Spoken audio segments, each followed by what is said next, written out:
The Bear vs. Severance, two of the best debuting shows made in recent times, with both achieving a combined total of 27 Emmys nominations and 12 wins, as well as 6 Golden Globe nominations and 4 wins.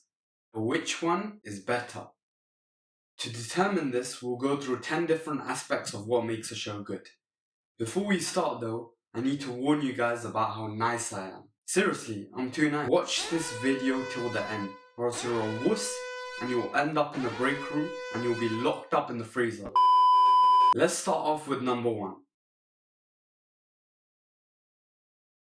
Straight off the bat, I'm giving Bear MC to the Bear.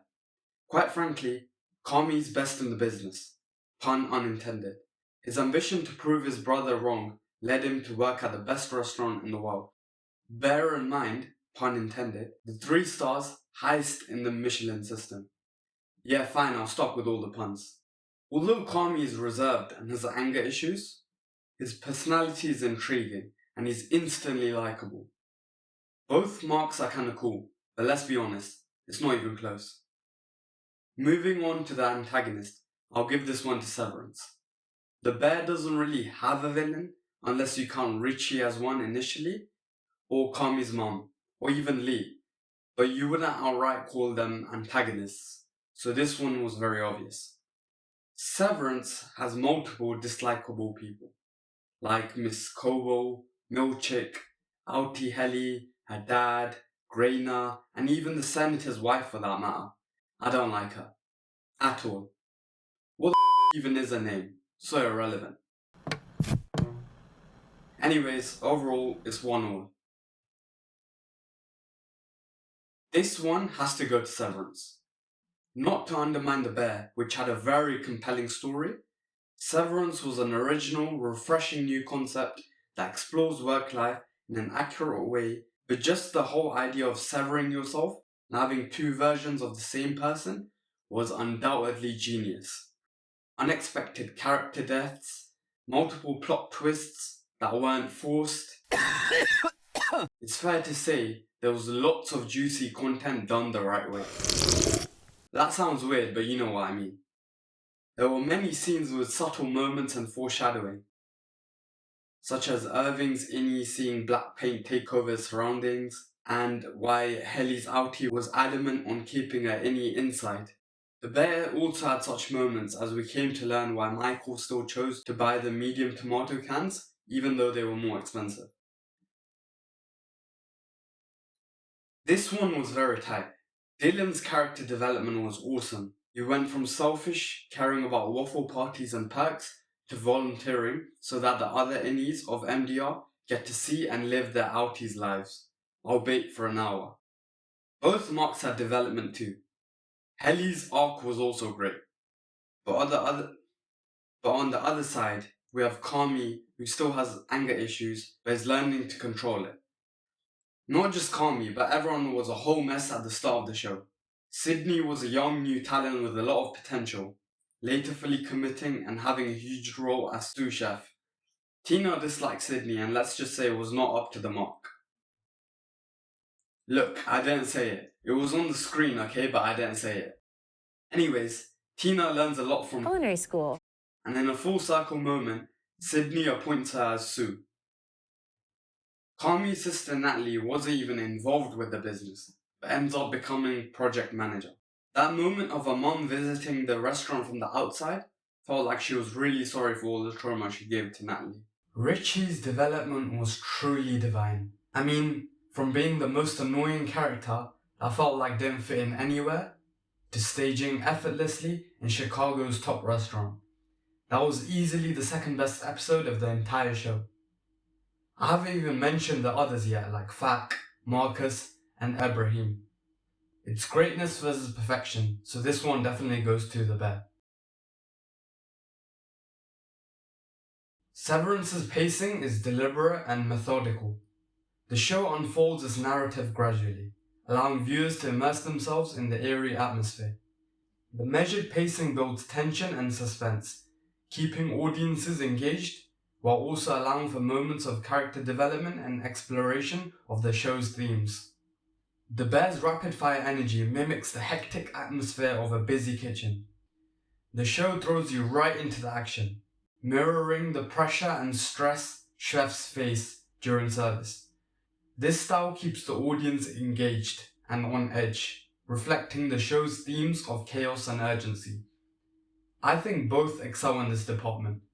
Not as well as OND or MDR though, but yeah, I call it a draw. I hope this video's pacing isn't too bad. Although both are fictional worlds, Severance has an unfair advantage. Its world and the nature of the show is mind-boggling. The only caveat I can think of is it feels like it's a small world. Most scenes are at Lumon or Mark's house, but then again, this could easily be intentional so the viewer is kept in the dark. On the other world, the bear is limited in the sense that you can't really do too much for a show about chef lifestyle and the restaurant business. As far as I think, it captures the essence of Chicago well. This one goes to severance. I don't know why I said that weird. The Bear's cinematography was marvelous. The fast cuts, intense moments, amazing shots, scenery, handheld camera work and close-ups. Chef's kiss. Severance, the transitions, visual composition, framing and lighting was on point. The deliberate choice of first-person view for specific shots was crucial, as it immersed us further as if we were part of the world in the character's shoe. Overall, Severance by a tiny margin. Severance's suspense made us crave more. But not just that. Helly trying to suicide, finding out Mark's wife is dead, Petey dying, Dylan finding out he has a son, Irving's dog. I'm pretty sure we felt every emotion watching this show. Kudos to all the actors for nailing both their roles. The Bear personally took this to the next level. I don't even need to say anything. The Christmas episode is enough. You'd think the show was intense, but that episode makes everything else seem calm. All the actors did a beyond phenomenal job, but the icing on the cake was established actors making an appearance, such as Bob Odenkirk, Will Poulter, Olivia Colman, John Bernthal, Oliver Platt, and Eben Moss Backrack. I don't know if I said those names right. Peak acting. Winner, The Bear. Subtle use of sound and music was effective in Severance. It felt disturbing and creepy. It worked well with the narrative. Even the use of silence was well done. The Bear had a multitude of layered sound. The use of the ticket printer as a recurring motive is one notable example. The constant whirring and beeping of the printer created a sense of relentless pressure and urgency, reflecting the demands of the restaurant. This one is a draw. This really depends on personal preference. For The Bear, I think it flowed naturally. Felt authentic, especially overlap between characters. There was also quick-witted banter and each character had good chemistry with each other. Severance also had good character dynamics, even though the dialogue was minimalist and cryptic, allowing us to explore emotions more. The Bear takes it. So far it's 6-6, which means it all boils down to this last category. Keep in mind that as of making this video, we're looking at 2 seasons of The Bear in comparison to 1 season of Severance. The plot twist at the end of Severance was nothing short of a spectacle. I mean, the stakes were at the max. Time was ticking as the innies only had an hour living as the outie. The transition was immaculate with so many good moments that keep you on the edge. I thought the baby was done for, seriously. This is what you call a finale, but ending on a cliffhanger was criminal. Let's not forget about the Bear Season 1 finale though. Everything was about to fall apart. It felt like it was gonna be over. The stakes couldn't have been any higher. And then boom, they revealed the medium tomato cans had all the money. Phew. Then we were just excited to see how they would fix all the issues, upgrade and transform the original beef of Chicagoland. Then there was the end of Season 2 where Kami gets locked up in the opening night of the newly transformed fine dining restaurant, when he was needed the most. Things get worse when his belief of love interfering with work and being a weakness becomes vocal, which ends things with Claire in Not the best way. While still locked up, lol. That's what he gets for not subscribing. I told you, I'm not playing about. They first reconnected whilst leaning against the fridge, which foreshadows the last time they speak. Mental. Am I the only one who thinks Molly Gordon looks like Rami Malek? Come on.